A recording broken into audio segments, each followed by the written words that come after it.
let's start this off. But welcome, everybody. Welcome to the panel. It's called Steel City Slamfest Mayhem. So I got a couple guests here today. First of all, thank you for coming out. And we piling on here. Good draw, guys. Good draw, yes. But yes. Thank you for coming out. This is one of the best draws ever. I like the shirt. So I got it from the Raw episode. Cool. Nice. So I would like my guests to introduce themselves. So the first guest here is Michael. Hey. Yes. Give him a round of applause. Hello. I'm Mike Sorg at Sorgatron on the social medias. It's kind of my thing. I got a studio over in Beachview, Sorgatron Media. I've been doing a wrestling podcast since 2006 called the Wrestling Mayhem Show, which I credit to getting into the wrestling business on a production side, as well as actually a lot of my major clients that are not wrestling found me because I talked about doing a podcast at another event in this town about a decade ago.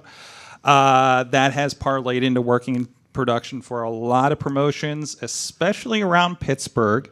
Currently, of course, with 880 Wrestling, helping out a little bit with Enjoy Wrestling. Currently, Victory Championship Wrestling in West Virginia. Renegade Wrestling Alliance in West Newton, Prospect Pro Wrestling, and I don't know where they're running next month, east of the city, I guess. Our friends NWA Exodus Pro up in Cleveland with EC3. That we are the only territory to stream on NWA's YouTube page, which is going very well.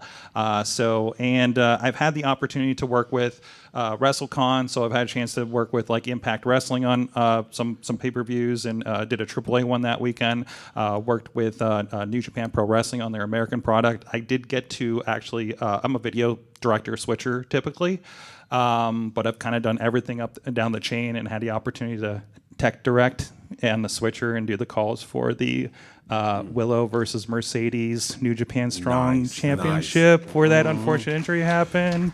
Thank you. So it was a good moment, but it was hell to get there. So yes. There was a lot of tech issues that night. So which is the part I remember, unfortunately. So Defy Wrestling. The first couple times we went live on Pluto TV and Triller.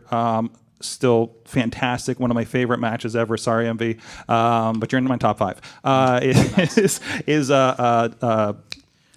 John Moxley and Tom Lawler. Wow. Hell yeah! It was beautiful. A lot of blood. Beautiful. A lot of blood.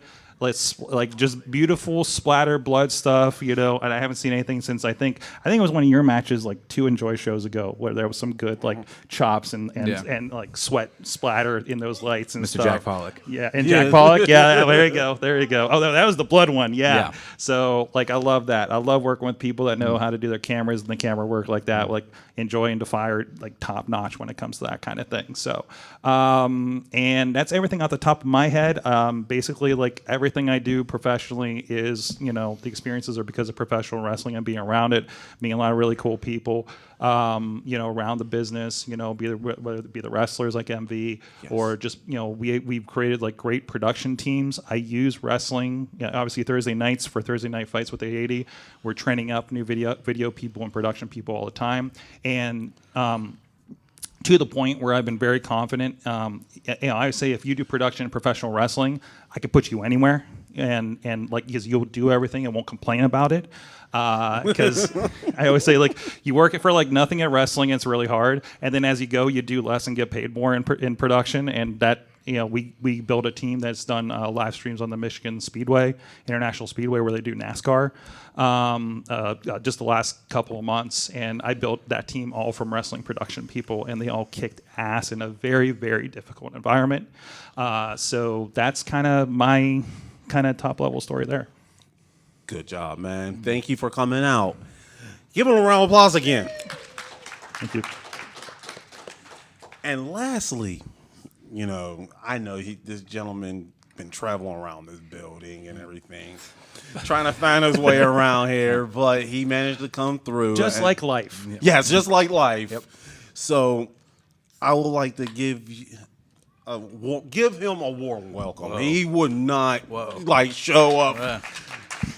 Wow. I wouldn't believe I was going back and forth just to get somebody here, but he is the promoter of 880 Wrestling and wrestler, right? Wrestler 13 years. Yes, Yeah. 13 years. Lucky 13. Yes, yes. So give it up for MV Young. Thank you. Thank you. Thank you. So tell the world about yourself, man. Yeah, so I've been doing this for 13 years. Originally trained with Scott Hall in Orlando.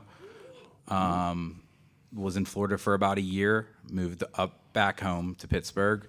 Trained with local wrestler Chris LaRusso and Brandon Kay. Didn't really find my footing in Pittsburgh. Moved to New York City. Really hit a groove there. Got some training with some really cool guys. Low-Key, LAX, Homicide. Like some guys that really defined my style that I have now. Kind of like innovated, was part of innovating.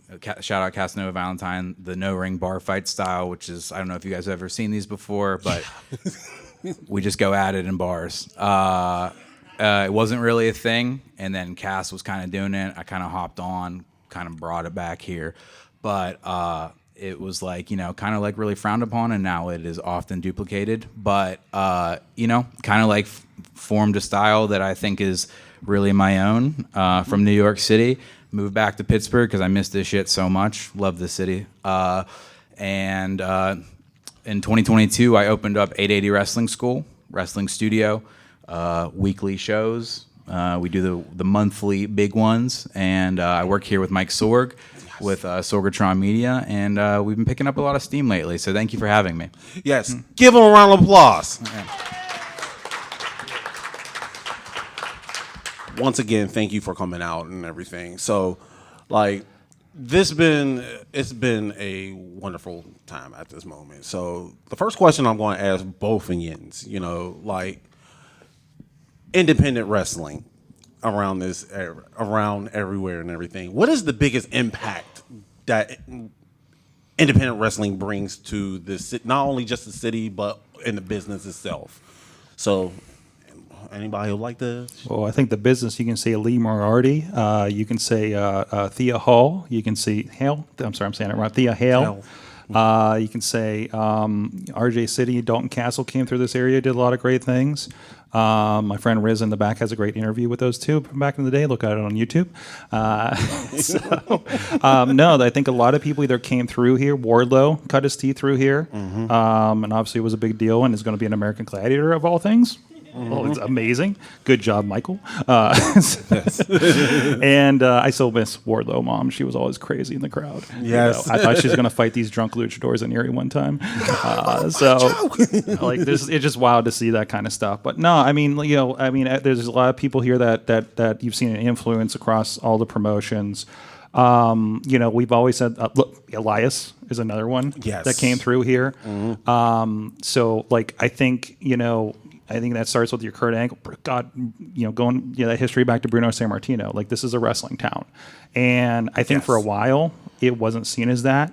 Maybe in the 2000s, around the tape trading, Smart Mark video era, there was a lot of CM Punk came through here. It's called Cabana. Yes. It's been really influential. There's been a lot of really good promoters. Norm Connors comes to mind. As far as that old history, that gave a lot of opportunities. That I know people got hired because of footage from promotions they did here. I've been told that explicitly. Yes. So this is kind of a doorway to stardom, I think. Awesome. What about you? I think that in the post indie boom, like he was saying with CM Punk and Joe, all those guys were coming through here. I think that Pittsburgh was really fighting itself for a long time to be relevant nationwide again. And I think that very recently, I think that we've kind of overcome that. I think people now seek out Pittsburgh more than, like what I said, I moved to New York in 2015 because it didn't feel like anything you did in Pittsburgh mattered at a national scale. And that wasn't the case in 2005, but in 2015 it just wasn't. And I feel like we've kind of clawed our way out of that hole. And I feel like now I have, I made a lot of friends around the country. Now I have, Effie asking me if he wants to come in. These guys that are these traveling, they're like, I want to stop through Pittsburgh. Pittsburgh is a stop now. Pittsburgh is cool. 880 is cool. Enjoy is cool. These places that are places to be, places to get gift all over. You know, they're for everyone to see on Twitter. It's places that give you good footage to go more places. Yes. And I think that is a new thing. That is in the last 5 years that people have started giving a shit again like that about Pittsburgh. Yeah, I took over production for IWC and RWA from Tony. Tony F was the one that kind of helped me in the business. I was a camera op, and my struggle has been always making people give independent wrestling a chance. One thing that always stuck in my head at that point, and this is around that kind of lull and trying to figure that out, right, was like I just posted this match of Ray Rowe, who's Eric of the Viking Experience now on WWE, and Samoa Joe, who I think at the time was an X Division champion. So it's around when Joe was like the hottest coming up, when he was doing all that AJ Styles, Christopher Daniels X Division stuff. And I remember I think I was still in the crowd at the point, and 2007, I think. And somebody behind me is like, oh, Samoa Joe's here. He must not be that important as he used to be. Who's this? This is 2007 Samoa Joe at the Courtine Sports Center in Elizabeth. And this is seen as a step back, right? And you still get that to a certain point. Oh, he's not on WWE. He's at this bingo hall, whatever. And my mission from 2012 on was to make people give it a chance, in my mind, within the bootstrappedness of independent wrestling. Yes. I would go to when Raw was not fun to watch in person. Oh my God. Oh. For a long time. I always said, I'm going to sit here and watch the Video Monkeys. I'm going to watch all those guys walking around, watch production, sit in the stands on hard cam and look what's happening down at the screens. And we pattern everything that we do based on what I see the big guys doing. And say, okay, that is a pattern. You know, okay, I can't have 10 cameras. I have 2, right? Or 3 or something like that. So moving that up, and then just figuring out, you know, video distribution, streaming, things like that. You know, everybody tripped. As long as Ring of Honor kept screwing it up, I wasn't going to do it. You know, for instance, you know, I did one pay-per-view where the Rhino and Jason Bane in Cleveland exploded a ring right before intermission, you know, and everybody's just like, well, that was fun, you know, and I'm just watching the promoter lose his mind at ringside, you know. I was like, just look, Jason Bane, Rhino, ring explodes, falls apart, whatever it is. I was ringside on camera. It's one of the scariest moments of professional wrestling, you know, that didn't involve an injury. So, you know, like that's like, but yeah, you're like, we were really struggling around that time, 2015, you know. And then also the other problem, which I've been shouting this to every promoter that would not listen to me for 10 years, why aren't you running in city? Why aren't you running in the city? Everybody's in Elizabeth. Everybody, what VOW was Connellsville, right? Rise is in Uniontown. You know, everybody's like feels like they're 45 minutes away from the city. You know, and everybody's like, oh, it's too hard to run in a city. Then like between Enjoy Wrestling was brave enough to be across the river in Millvale. You know what I mean? Like, so close. Like, yeah, I just like, yeah, I mean, but that's close enough to say you're Pittsburgh wrestling, you know, and somebody that was a different level and a different stage, you know, and becoming a big stage. And you know, it's hard to say Pittsburgh wrestling when you're an hour away. Yes. And everybody claims Pittsburgh wrestling. I always crack up when there's like a picture of the Yellow Bridge and it's like a fucking place that's like 50 minutes from here. I'm like, yeah. I'm like, that bridge isn't anywhere near your fucking venue. Why they got a bridge here? What is like, we're right off the 10th Street Bridge. If I put that bridge on our poster, that's real advertising. Yes. Like literally, we follow a wrestler out the door, and you see the UPMC building. I was like, I love that. That's like this is damn Pittsburgh wrestling, and it's finally here, and it's making so much noise between 880 and Joy, and everybody else is kind of reacting and responding to that if they're smart, you know, and it brings everybody up, you know. Yes. So, question for you, Emily. Now, since we're on this topic, like, as a promoter and a wrestler, and you're also a trainer, right? Mm-hmm. Like, what do you do to reflect, you know, being a promoter and wrestler? Like, sorry if I'm not giving the right, you know. Well, I mean, I'm more of a promoter and a trainer because I felt like I felt like I had to be more hands-on in a way that I kind of just wanted other people to be. Yeah. I like being a wrestler a lot. Yes. I fucking hate being a promoter. Yeah. And I like kind of like being a trainer. Yes, yes. But like it was just more so like, oh man, you guys are doing this shit wrong, or not doing it in a way that I want. And I'm like, can someone do this? Can someone? And no one did. Like I said, I'm 13 years in. It's just like, okay, fuck it, I'll do it myself. Like, Yes. so that's my whole approach about this entire project, really. But I mean, it's tiring. If I get back from Toronto on Sunday night, I have training on Monday night, so it's not like I don't really get a break. Yeah. It's like owning your own business. I own my own business. Yes, Yeah. it's a small business owner, and it's two things that I kind of so I was a trainer in Brooklyn. I was an assistant trainer. Nice. Yeah, so I would then just jump into that, but I promoted like 4 shows a year. Now we're doing a show every week, and it's like, oh, Wednesday.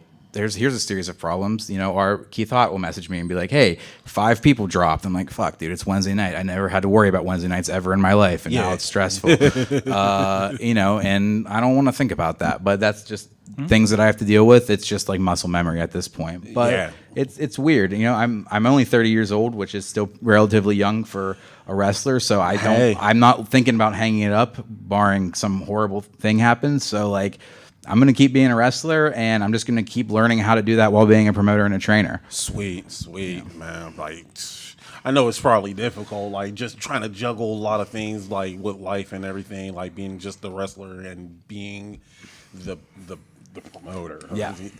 I know it's the most difficult, but you're doing your thing, man, and like you're spreading like a lot in this city. Like one of my friends here, like, I got tons of friends here. One of them right friends? there. Hey. And like she goes to 880 wrestling and she enjoys it a lot. She's security somewhere. Okay. But and that brings another topic, like, what the community, like, I call it the alphabet community because, like, I know somebody who's part of all the alphabet in the community and everything. So, like, what's saying that is, what does it bring in that community? What does, like, your promotion bring into that community? I see, like, tons of wrestlers. Yeah, I mean, inclusivity is like definitely a top priority. Yes, I feel that is. Yeah. I think that I think that a lot of my wrestlers are people that I've trained would get opportunities because if they were persistent would get opportunities elsewhere because I think they're talented and they had that in them to do that. But I am just trying to make it easier for them because I know that it otherwise would not be. And it's really, that's literally the full answer. Like I want marginalized wrestlers to have opportunities that I know they otherwise would not have. Right. So, thank you for answering that question right there, man. Like, it's an amazing question because there's tons of, like, bringing that opportunity. And sorry if I'm not speaking right onto the mic and everything, but I feel that's pretty impactful for not only just for wrestling, but just the community in general, man. Sure. Like, so. Once again, thank you for that. Thank you. I mean, I think this area has needed it for a long. Like I said, that's kind of what I was insinuating when I said I'll do it myself. Yes, that's what I meant. I'm going to create this. All right, cool. Yeah. So, speaking of that, now, somebody got a barbecue coming up. Nah, I got a barbecue coming up. Somebody has a barbecue coming up, like a big ass barbecue. I got a big ass barbecue tomorrow. Oh yeah. So, let's go into details with this. Okay. So, what is the big ass barbecue? Explain to the crowd, what is this big ass barbecue? All right. I just seen your video and you're telling it, like how big it is. Oh, yeah. Explain. All right. So the first barbecue was our grand opening, really, right, Sorg? The grand opening of the 880 Wrestling School, and it was at Voodoo Brewery in New Ken. Was that the day my production tent almost blew there away? was a rainstorm that was not on the fucking radar. Okay, No. Okay, We had like one match and all like no- came down, and I'm holding this tent. And I got, Sorg like, was really worried about it. I all said, my dude, production. I said, you have nothing to worry about, Oh dude. Look my at this God. radar. And then a fucking monsoon came through. Oh no! I think Ziggy Heim won a belt, and then Yeah, like everything, like like she won the belt of the internet or whatever, and then like everything came down. So we had like a 4-hour intermission. People fought in a bar. It was weird, but we did it. We made it work. Welcome to independent wrestling. baby. Yes. We made it work. That got was barbecue live. number one, and obviously that was a week before the school opened, so there was no 880 students. Barbecue 2, a much more different looking barbecue, but it had a bunch of my students, and it was a little rough around the Yes. edges. But and 3, maybe like kind of the same deal, a little better. But for this one, like I said, I feel like we're hitting our stride, and I think like the core group of guys from 2022, 2023 that trained with me, like they're traveling. They're doing things that aren't 880 wrestling. Yes. They have built their own followings. They are making this big. And I don't like making parallels, but this is our second biggest show of the year. This is kind of like our SummerSlam to make it like feel that way. Nice, And nice. like this show draws a lot of people, and I feel like this is in a way going to be a coming out party for a lot of these talents. So I'm really excited about it. Oh, I'm excited too. I would love to see it, man. Like, so yeah, like you're. So who's on the card? Like let's explain what's going on the card on your big ass barbecue. Well, at the top of our card, we got Gianni, the longest reigning 880 champ of all time, Gianni Michael Enrico, Italian strongman, from the OG training class, versus Nick Wild, also from the OG training class. Yes. And that's been something that's brewing for a long time. They've been throwing hands the last few weeks, so I'm really excited about that one at the top of the card. I have not announced what I'm going to do yet. I actually don't know what I'm going to do yet, but I'm going to do something. I'm going to fight somebody for sure. Just like a promoter. Yeah. Yes. Where are you going here? He's Yeah. a promoter. Maybe somebody doesn't show up, and I don't know. I'll be there. I'll be throwing punches. Some guy named John, the worst landlord you ever met, he will be on the show. That's I see some guy named John is doing death matches in Canada. some guy named Did John. I see that? Some guy named John is doing. He goes by the gentrifier, by the way. Yeah, he's trying to gentrify a different country now. Yeah. Good luck, Canada. It's his Canada's problem. But he will be there. He's the Thursday Night Fights champion. He's with Clayton King. They're both really annoying. It's their whole vibe. But they got to fight somebody. They're also looking for somebody. Reese Hayes, one of my OG students, been kind of an asshole lately. He's in a number 1 contenders match for the 880 belt. That's gonna open up the show. We got a lot of stuff. Cooking up. Liberty L's been on an absolute roll lately. Oh, I've been seeing her on on tear, like tapping out girls, tapping out dudes. It's great. So yes, that's a good thing. That's well, she's been on a rip. yeah. Yeah, we can say on Liberty, she's somebody that I saw wrestle a couple years before COVID, as a different kind of persona at the time, and just seeing her.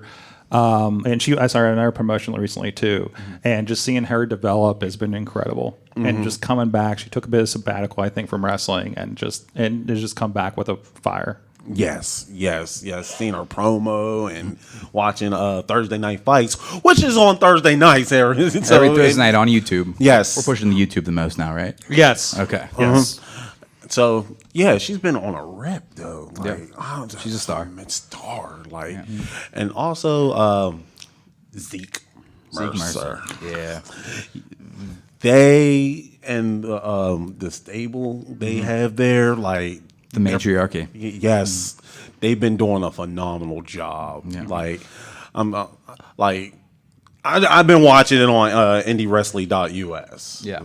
So, like, if y'all haven't liked or followed, so go to IndieWrestling.us so you can watch Thursday Night Fights. Watch that YouTube stream. A lot of Yo, now YouTube stream as well too. So yeah, like back to so I got what's a good question? Will be another good question. You got any good questions over there? MV, what's it like to run the longest running episodic program in Western Pennsylvania? There we go. That's how I like to call it. It makes me really stressed out. Every You day. and me both. Every day of my life. But I mean, like I said, it's really cool to every week know that these guys get an outlet to get better, which is why they're in the position they're in. They're not just traveling 150 to 500 miles to get one spot in the scramble. They're getting a real personalized TV-esque environment that lets them grow, and that's really the important. That's really why we started, right? I mean, I didn't really advertise it when we started because I knew it would be rough. But like I said, they're really coming around now, and I think that it's put them in a position to be the way that Gianni and even John are like getting out. That Reese are getting out there. Reese just had a huge match with Mad Dog on Enjoy. They're getting the reps. That was a brutal in. match. Yes. Oh God. They're getting the reps in on Thursday nights that they would otherwise not have, because I did that when I was a young wrestler. I did the drive 500 miles to get one spot. What you get one little spot in a scramble, and that, I mean, it just doesn't really do much for you. I mean, it doesn't. It's not nothing. It's paying your dues, but it's not. You're not growing at the rate that you can, and not growing at the rate. And that's another thing. Like, that's why places like WWE have a leg up, because they can throw those guys in the PC. And they can have 100 matches in half a year, and that's growth, and that's what we're trying to emulate on an independent scale. Yes. And I think it's the difference is most places will have their own schools, and they'll hopefully run a monthly show, right? And hopefully you're good enough out the gate that they want to put you in front of their people on their big show when they're booking. Maybe they're booking big names like Rhino and Tommy Dreamer on her or something, right? But you're in the opening, and if you kind of shit the bed, you that was your shot. But where are you supposed to learn at that point, right? In front of a crowd and stuff like that. That's what this is like. People kind of sink or swim, and that's okay. When people are like, "Hey, it's a training show," that's okay. Versus other places, they get thrown in a scramble, it gets weird, and you don't see them again. And you're like, well, where are they going to go? I think a lot of people that come to your school that weren't trained there kind of get that thing they weren't getting other places and get a new life to them. I never vibed with the whole like, okay, thank you for the $2,000, you're a wrestler now, bye thing. I was like, I think that like, Well, let's put you on the pre-show. that works for one out of every 100. Like, here you go, bye. That works for one out of every 100 wrestlers, and I was not the one out of 100 wrestlers, and that's why I personalized this whole experience. That's why I made the format. I always say it's more like a martial arts gym in that you're always going to be training. You're always going to be getting better, because the idea that a training camp can make you be a wrestler, and a wrestler that can adapt to all these crazy environments the independents throw at you is just wrong. It's not right. I mean, it doesn't work for really anyone. And the people that it does cater to are people that are already being put in a better position from the start. Yes. And like I said, you get that one out of every 100 students. I'm for the other 99 students that want to put the work in, despite what their aesthetic not being wrestler like, or whatever excuse these people, the promoters are making. Like, I'm giving you a chance to just make it work. And if it doesn't work from there, that's I'm giving you all the resources. Nice. So like, how do you see your students adapting to, obviously, like 880 wrestling is like, is a very different vibe. I always like to say everybody else that around here seems to be a, I forget what I call it, but like there's a bunch of seats around a ring and we sit there and we watch a wrestling, right? Yeah. Versus like 880 Enjoy is like usually a standing by the ring, punk rock, concert-ish feel kind of it, right? So how do you see your students that get that experience on a relatively weekly basis kind of going to, I know you got guys going to Canada, Florida, Indiana and stuff like that, in these other environments, other locker rooms. Are they adapting to this kind of situation change? Well, whenever I see somebody doing that travel for the first time, I always be like, hey, just so you know, this isn't like, it's not like this everywhere. It's actually not like this anywhere. Yes. It's not like, I always tell them that some of the best reps I ever had was in bumfuck West Virginia, where no matter what I did, people were sitting on their hands and didn't give a shit, because it makes you learn. Yeah. Because I learned that, okay, these people aren't going to respond to me dropping somebody on their head, but they're going to respond to this. And then vice versa. In New York, people aren't going to respond to this, but they're going to respond to me dropping somebody on their head. Yeah. You know what I mean? That's learning how to work. And that is something that I think that modern wrestling lacks a lot. Is we're doing a lot of choreography, and I think the choreography is really great. I think that the athletes are better than they've ever been, and that's great. Beautiful. But making things work for you doesn't mean copying what you just saw on AEW last week. Making things work for you doesn't mean stealing somebody's shit from NXT. It's like you need those reps where you fail to learn how to become a complete wrestler. Yes. And in some regards, the fact that TNF has a crowd now that's so hardcore that you can get away with other things is almost, no, I won't say it's like a crutch, but like I say, take these shitty bookings and learn how to get over in these, these shitty bookings. You can get over here, you can get over literally anywhere. So I remember there's somebody who just recently won a pretty big championship in the area. I remember they worked down at RWA, which is a very, does anybody know the term pencil tucky? If I say that, okay, thank you. So I mean, it's a very old school minded people, and this is a guy that like is a very like flippy AEW kind of guy, you know. And I remember he out there, and I'm sitting beside a guy, old time guy named Super Hentai. Does anybody know Super Hentai? Does anybody want to know about a Super Hentai? That might be another story. He was given the name in the '90s and didn't know what it meant, and then he legit went to Japan and trained. So that's a bunch of fun stories there. We got to get him on a panel. But he sat beside me, and he's like, and kid's doing the face thing, and he's doing his stuff, and he's doing a bunch of fun stuff. No reaction. He's not selling to the crowd. Then I saw him at Taco Mania, and I'm like, hey, you're giving the crowd some stuff now. And he's like, you know, we had a conversation about it. And he's just grown exponentially in the last 2 years since he started doing that. But that's a difference in experience, right? Because he's only done a certain kind of show up until that point. Well, man, we should bring him on the panels as well, too. Yep. So, yeah, man, like, wow.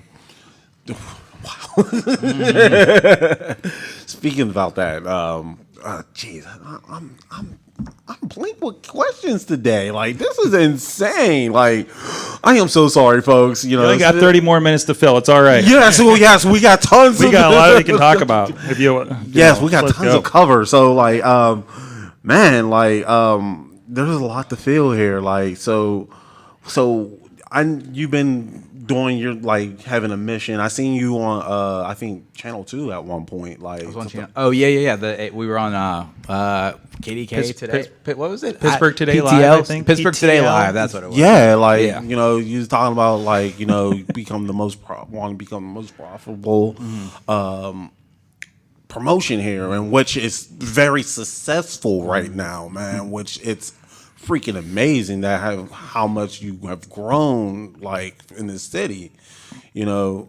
The big another question I would like to ask, like, you know, collaborations. Have you been doing collaborations around the city with like, you know, Rise and everything and stuff? And when they do, you know, some of your students go to Rise or anything. Yeah, I mean, some of the Rise, the younger Rise students have worked for us, and vice versa. You know, that's a relationship that we're working on. It was, I feel like when it first started, when Thursday Night Fights first started, we had a lot of the other students from the other schools coming in, and now I feel like maybe because my students have become really good, prominent. Yes, they are. I mean, I don't really have as many spots. I mean, I have like 5 or 6 classes now that are filling up TNF every week. So yes, we're definitely open to it. We have Jasper. He's like a Rise guy, and he's Nick's Wild's right hand man, and he's a Brandon K guy, and he's really good. He's coming along real good. He was in the main event last night. Yes, he was. He was in the main event. We on headsets. We were real like his facial expressions and stuff. Like these submissions that he was pulling out against Gianni last night were incredible. Yeah. Wow. We're very open to collaborations. Nice. Yeah. Nice. Hopefully, y'all collaborate with folks here at Tekko at some point. I would love that. I would love that. Yes, because I'm just throwing that out there. You know, I will love to see wrestling here at Tekko. Yes, so that is the goal right now. In the city, it happened. No, they had. I think like wasn't it Big Time Wrestling or something one year. Yeah. Big Time Wrestling. Yeah, but I'll start passing out some. Okay. Oh, hell yeah. We'll pass out some business cards. Oh, no. Yes. Here you go. Oh, yes. wow. So I think Sandman's doing they're doing a SummerSlam watch party with Sandman down at Ruggers, I think. They are. Who's a big friends of 880 Wrestling, Big by the friends, way. yes. nice. Sure some of you guys will be around. Yes. So, man, like, I would like to see y'all guys here. You know, like, make a. I know you got your big ass barbecue around this time and stuff, but hopefully, like there's a lot of things going on with this whole thing, but getting the like union here and building rings and things like We're that. not scared of that. We just did 4 in a row the other day, didn't we? Seriously. Yes. So, in the near future, like if we channel something, like will we see 880 and every how can I say it? Independent circuit here to throw a big ass tournament. You and all the independent companies that work together? Yes. Oh, that's a whole other panel. Yeah. On why Yes. that probably won't happen. Yeah, like what you like. So just If you have some kind of godlike quality that can create harmony, maybe you can make that happen. that's not going to happen. So We've been trying for years. yeah, but saying that, just having 880 here will be like beneficial because I feel that y'all guys are more in tune with the city, and I feel that all indies should have an outlet like Tekko to be speaking on this panel and everything. You're promoting your big ass barbecue, you're promoting your Thursday night fights. Hopefully down the line you get like something like down on the weekend, like something new or anything. So we're a very city-based product. I think that us at the convention center would make a lot of sense. Like, yes, I would love to see y'all guys here. Probably I got a cool name, but somewhere down the line. But what? Well, you have a name. You already have a name for it. I would like to call it the Circuit Breaker series. Nice. Okay. Yes, that sounds cool. But but Is it like a tournament? yes. Okay. Cool. Yes. I like that. I would love to have a tournament here. Like the G1. Yes. Are we booking live over here? What's happening? Yes. What's the budget? Booking live. What's the budget? We need the budget. So, All right, who's bringing the doctor? And doctor. So like I would love to see a whole tournament like based off of this. Like y'all guys. we did that at Steel City Con back in the day. Yeah. And I, like IWC. It was the first show that I did ringside camera, and the winner that won the IWC championship was the now walking Wild from the LWO. Wow. That was like I got kicked in the stomach because I didn't get out of the way. Somebody slid out. But it was whatever they used to call Steel City Con back in the day, and it was like up in Harmer or something actually. So it was wild. It was And they just did a 2-day tournament because I think they had to crown a new champion or something like that. So like that's like it works, and it was a good draw. Let's do it. Let's make it happen. Yes, I will make a GoFundMe if I had to. No, I will. no, we don't need that. Okay, I got you. I got you, man. Enjoy already did the Kickstarter, so that's I fell through, but yeah. No, so that was very successful, but but I would love to see a tournament. How about y'all, folks? Would y'all like to see a tournament? I'm just going to put in the world. I'm a very big fan when I see all the clips of. I believe it's Colossal Con has the cosplay wrestling. Yes. So would y'all like to see cosplay wrestling? Team Rocket, Jesse. Blizzy Blake would eat that shit up. Blizzy Blake would eat that shit up. Oh man. Like Frost and Benjamin used to go Skeletor and Evil Lynn. Oh man, it was such good stuff. A lot of our friends have been out there for that. I always wanted to get out there. For nice. Have a big ass trophy. At the end for big trophy. Yes, big ass trophy with the. And no one's gonna be mad when I win it, right? I will not be mad, man. Like I just I'm gonna give somebody a chair shot. But I will just promoting y'all guys, this is the first step of trying to make wrestling, like independent wrestling on a, more in the city, what you're doing. It's like, we're here. Yeah. And I think that's a cool thing that's happening because I know you've had 880's had collaborations with obviously Penn Brewery. That's been really cool. One of the coolest backdrops we've ever had in professional wrestling when we were on the garage and saw Skyline. The whole skyline. It was so cool back in October. Nice. I still play it on the TV in front of my studio because I'm just like, hey, look at this, and I know enjoyed was starting to put the wrestling ring up at Pirates games and things like that. Like I love that in other promotions, like there was wrestling at the museum one time. I don't think there was a lot of people there. I think the Dead Dinosaurs watched it, but whatever. Yes. You know, like your Taco Mania that you're a big part of. Yes. You know, like they dropped just into the Southside Works. I forget where the next one is, but Southside Works. Is Southside Works again? Oh, awesome. Yes. Like that. It's just like can we just drop a ring in the middle of the city and just freaking go? You know, like that's cool.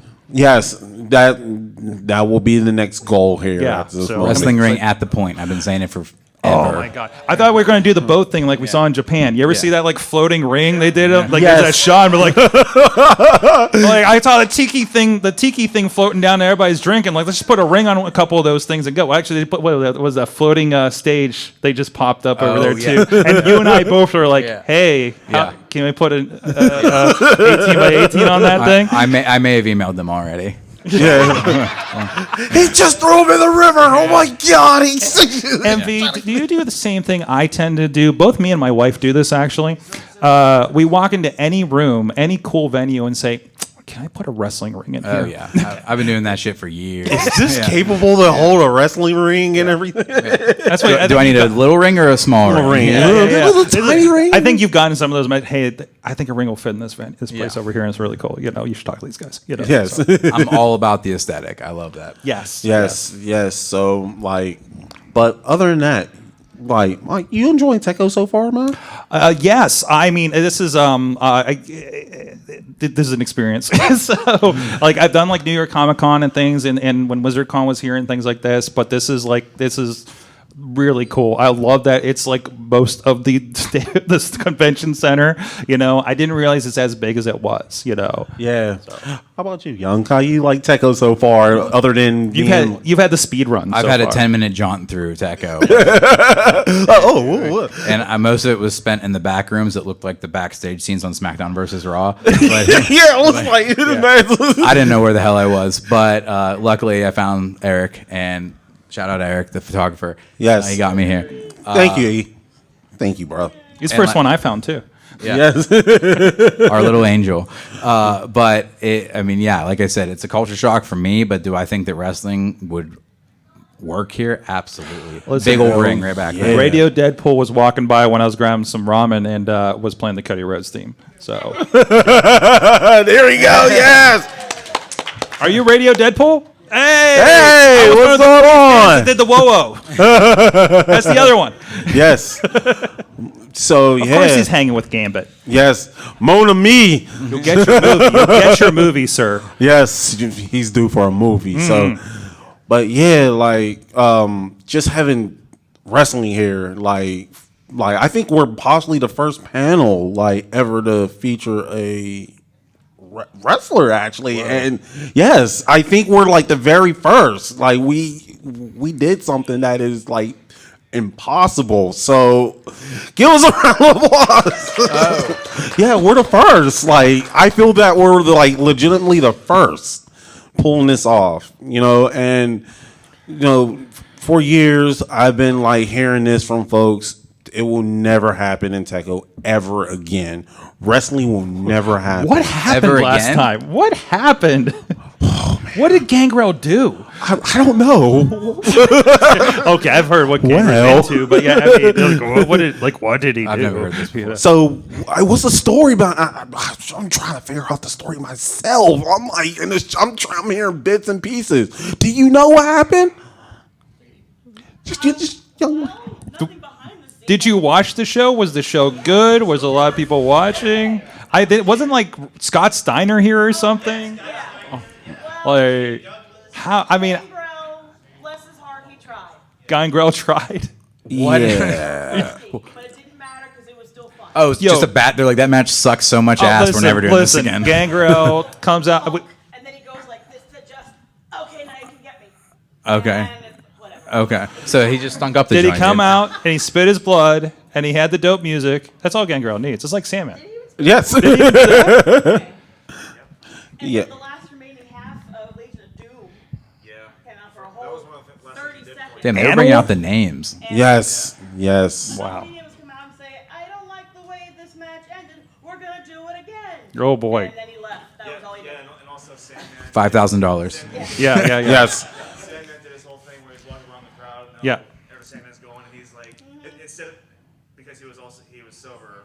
Okay. He's gotten sober, so instead of beer, Sober Sandman's wild, isn't it? Yes. No. So Was he spitting water? no, it was Diet Coke. Nice. all these guys we've had at RWA in the last like year, and like Gangrel was like if he matched, but he tried, but he did like listen. You're there to see him spit blood and hear that music, right?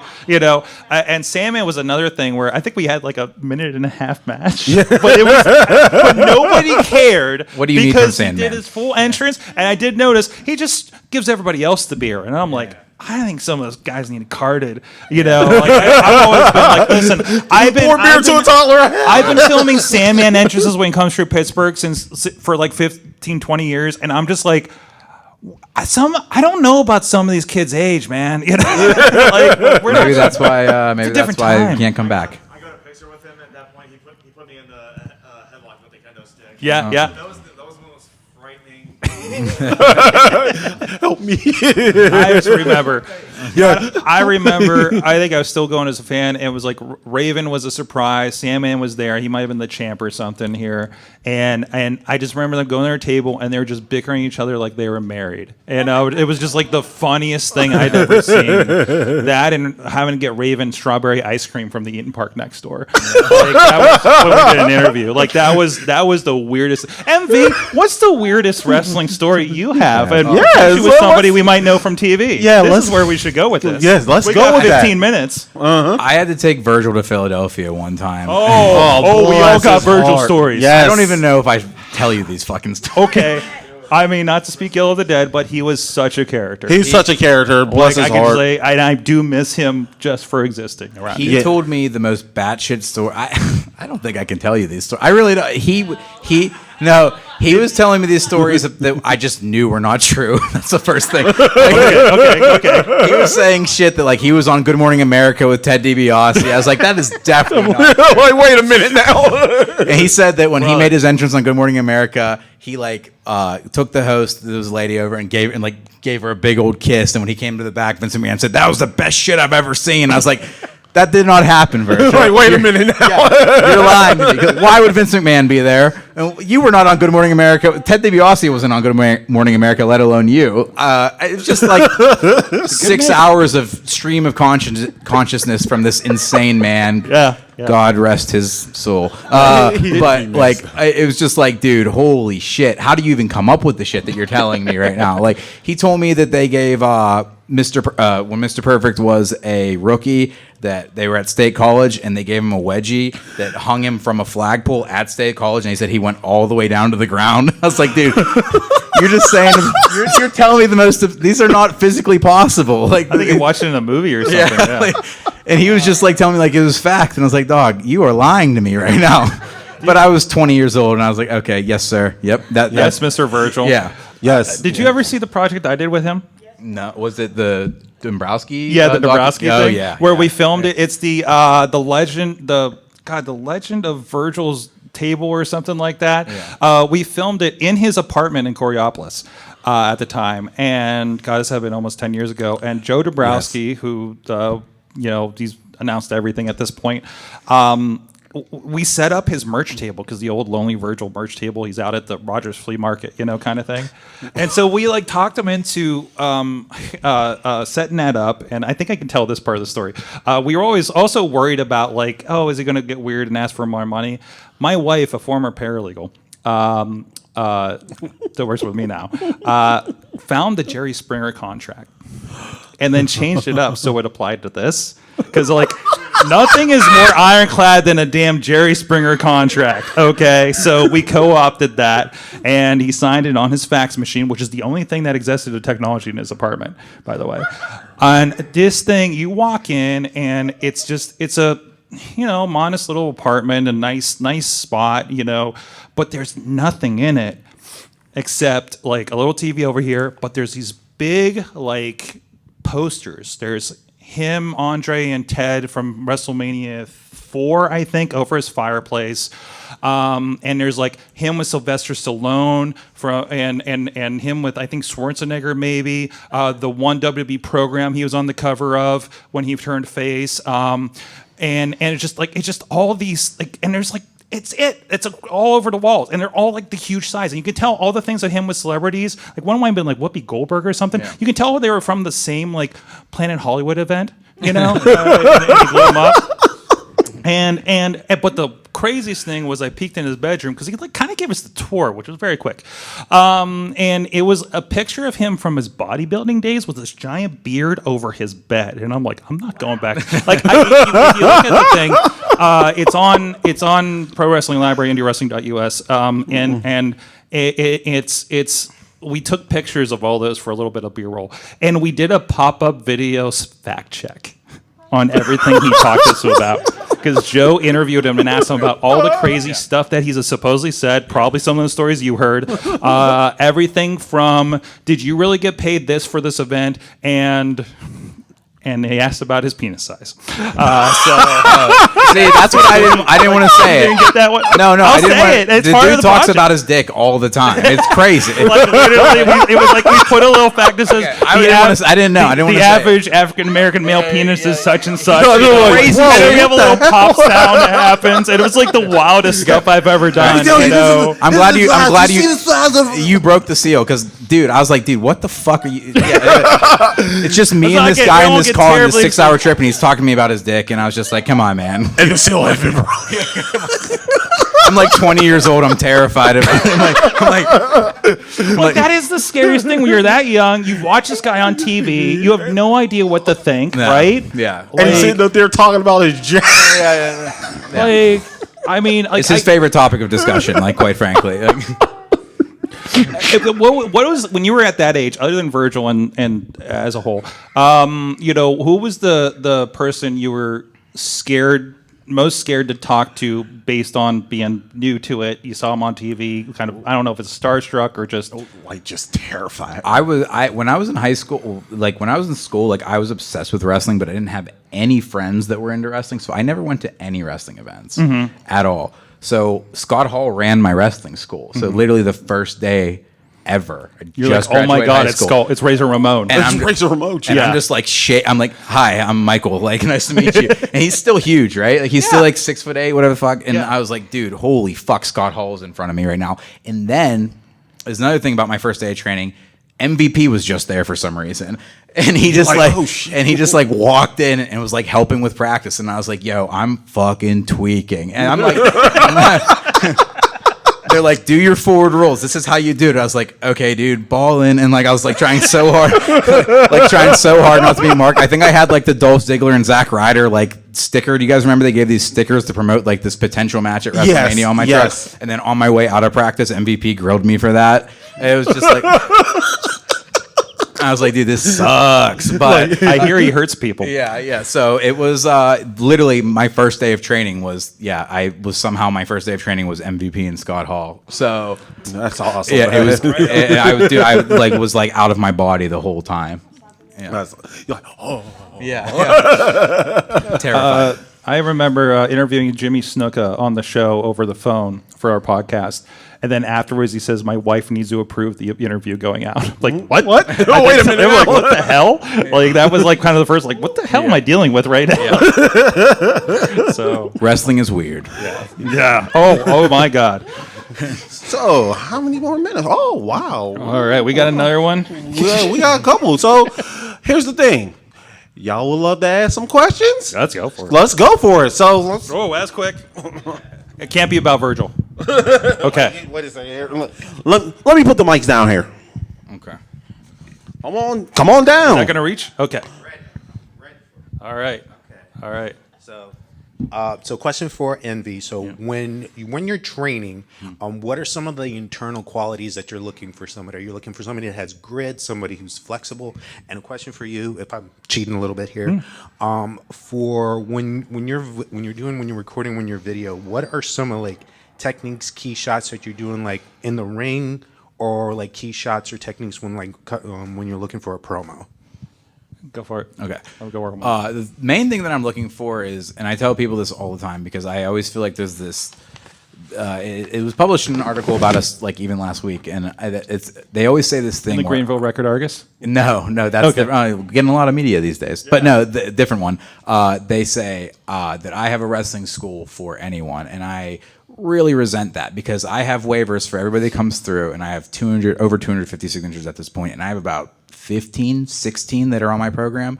I've had some of the most muscular, athletic-looking guys ever come in, and on their first day, they take a bump, and I never see their ass again. Ever again. I never see them again. I text them, yo, what's up? You still want to do this? Nothing comes in. What I'm looking for, and not to be corny, not to be cliche, I'm looking for them to come back the second time, and the third time, and the fourth time. Because if you keep coming back, we can work on this. That is what I work on. I don't give a shit what you look like or your background or anything like that. I care that you're going to hit that mat, you're going to hit the wood, you're going to hit the ropes, it's going to bruise your back up real good, and then that you come back for a month, and the month after that, and after that. And that's really what I look for. And if you give me that, I will help you become a wrestler. There's nothing that I say. I mean, there is qualities like athletic backgrounds, things of that nature that help me. You know, I'm like, oh, this guy could be good. But at the end of the day, I think it's extremely mental. Whether you want this enough to be sore the next day and still go to training, that's what I look for. That was an awesome question to ask. I get very similar for my video training. Will they come back? You know, and what do they do? How they respond? Do they bug off before we clean up? Things like that. So you were asking about like what am I looking for as for like in promos and kind of technically and things like that. So the first like flat, it's kind of a stupid rule, but when I talk to somebody who's like, have you watched wrestling before? Do you know what it looks like on TV? Does this shot look like what it looks like on TV? And that's just head to toe, headroom. Keep the action in the shot. Get the person that's, I always say follow the aggressor kind of thing. When you hit the ropes and you're not sitting on that guy selling, you're feeling the guy setting up to come at him with the clothesline, So it's a lot. Like you say technically, like it's like depends on the moment, Me, I'm a big believer. I just had a big rant on the podcast this week about I love the AEW pay-per-view. It was my favorite show of the weekend. Evolution is real close for what they pulled off there too. But All In's their damn WrestleMania, right? I have a big problem right now, and I feel bad because I know people there at AEW. I might have almost got hired there, but it feels like AEW is catching up with the wrestling and trying to get it in the camera. If you anybody watch the All In pay-per-view? Anybody else get, this might be me because I'm a video guy, anybody else get bugged off by that wide shot that they had like 50% of the show where you're seeing the ring is this big in it but something important's happening? Drove me nuts. And then I go watch Evolution. WWE, always, first of all, they're the pinnacle production. That's why I keep an eye on them. But I watch everybody. I literally watch everybody. I have a subscription to like TNA Plus and all the shit, right? And are you telling this story? I tell my people, follow the story. The story is this person doing this, and it's less technically than, just having this, developing a, just like, you guys know what to do kind of next in the ring. You know how to flow a match. We're learning how to follow your flow in the match. And it's being anticipatory of. Yes. No, it's like, okay, the guy's going to go this. Okay, he sets up for this. That's a setup for a suplex. You know that. You know to follow up and around this way. Okay, he's going to set up and climb the ropes here. You're going to follow him climbing. You're from across the ring. You're going to get that really cool shot of them coming off a superplex or, big move coming off the rope coming towards you. Like that kind of thing. So it's really kind of situational. As far as a promo, like, frame them, make them not look stupid, make sure it's not in a car.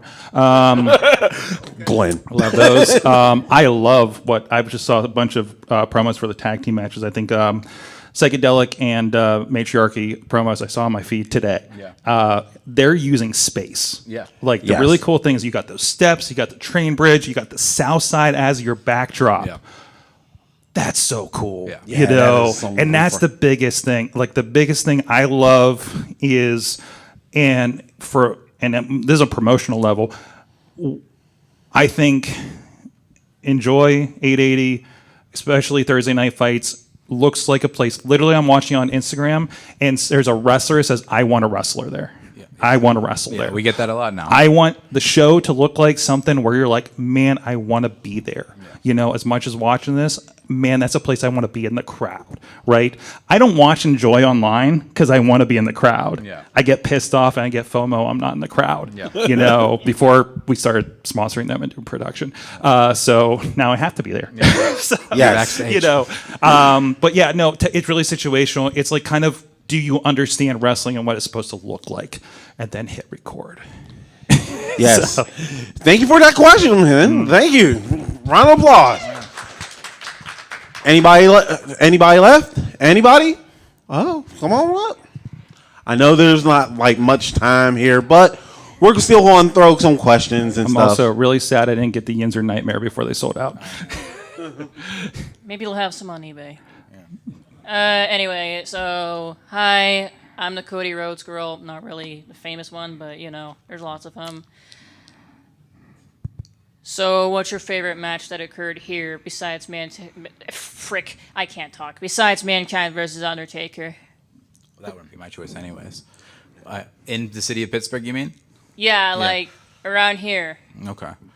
especially in Pittsburgh. Okay, Mike, you can answer that one first. I gotta rack my brain real quick. We talking about like the big guys all overall, or That's mainly what I'm looking for, but you could also name like the smaller ones too. But I'm especially looking for the big ones.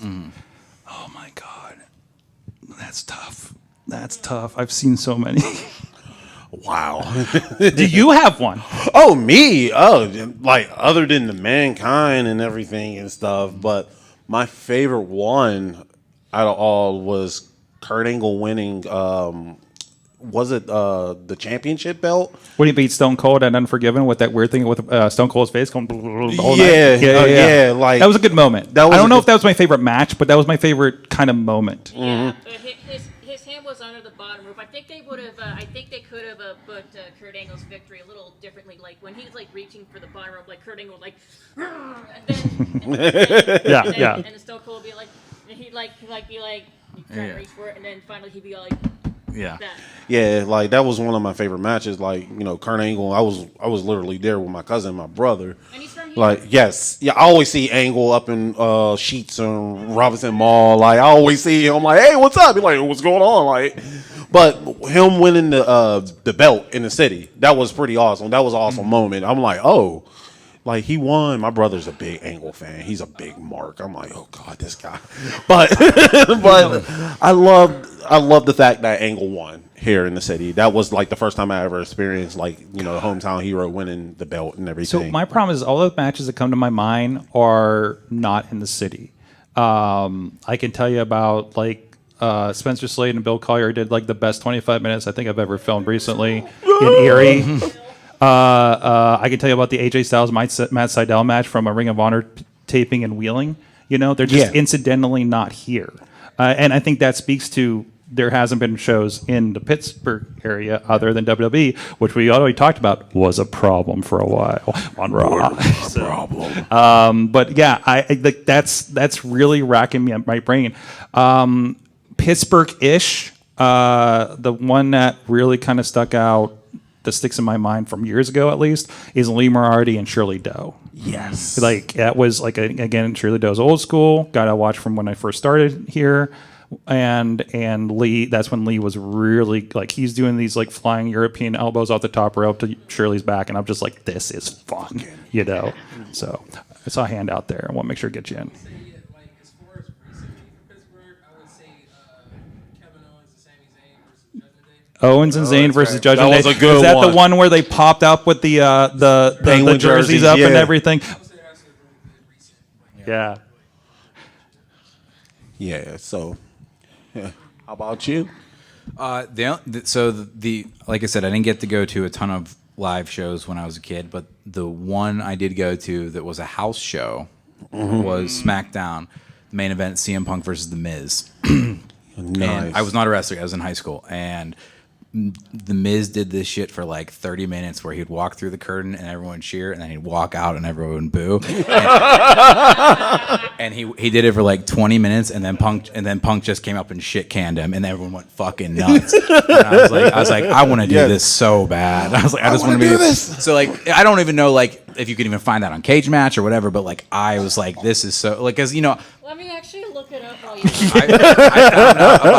I found out about like I didn't even like really compartmentalize that there were shows happening at the arenas that weren't on television. I was like, but like the way that they work differently than on TV, it was just so fun. So that just had a huge impression on it. Kevin Owens' last holiday show I went to, like probably like 2 years ago. They had all these Christmas decorations out because they just had that little LED board, right? Like they have now, actually. And he just came out and just destroyed all the Christmas decorations. And like there's this small production table on the side. And I'm just watching them, just this girl going, "Oh my God," you know, just like I don't know if they're selling or what, or if it's just like I spent so much time on that. And then he came out again and did it again. Found it. Yeah. There you go. I was there.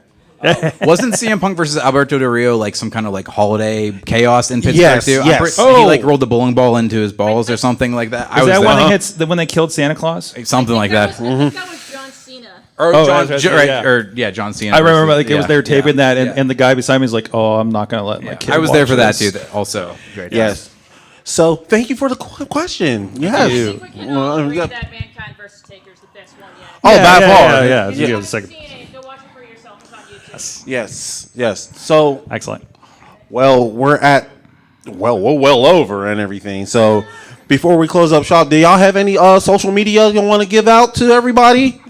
Yeah. My company is at 880 Wrestling on Instagram, 880 Wrestling, and then my personal is at the only MV Young. And then also I wanted to offer you guys before I go these little posters. If you present one of these little posters at my event tomorrow, I'll let you in for $10. Just want to let you with half off, you know. So if you want to come grab some of these, I'll put them right here. And yeah, thank you for being a part of this. How about you, Mike? First and foremost, I'll put over IndieWrestling.us and Wrestling Mayhem show. IndieWrestling.us, there is, so much wrestling. I'm posting matches every day. A lot of the stuff with the Thursday night fights, we're live every Thursday. We're live every Tuesday for Wrestling Mayhem show at 9 p.m. I think we have the production, Katie Arquette and Derek Dillinger, on this week.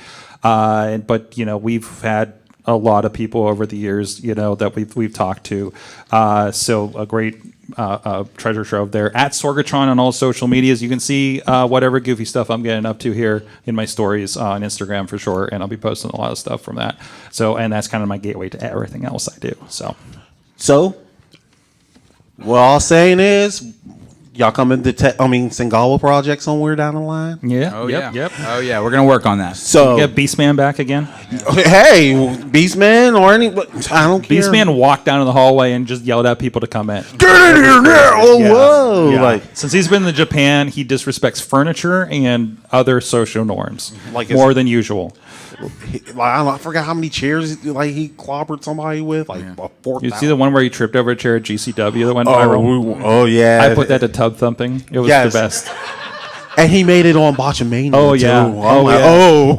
I messed it like you made Botchamania. He's like, I raised my rate. Like, forever the businessman. So thank y'all for coming out, Thank you. and for y'all for coming out, I have 2 special ribbons for y'all guys. Thank y'all so much for supporting wrestling, indie wrestling, and once again, thank the guests here, Mike and MV Young. Thank you for having Make sure us. y'all go to his big ass barbecue. Show this flyer and make sure y'all come. And I will see y'all at Singawa Project. So thank you, love y'all, and catch y'all on the flip side during the con. And enjoy the con. Thank you. Yes.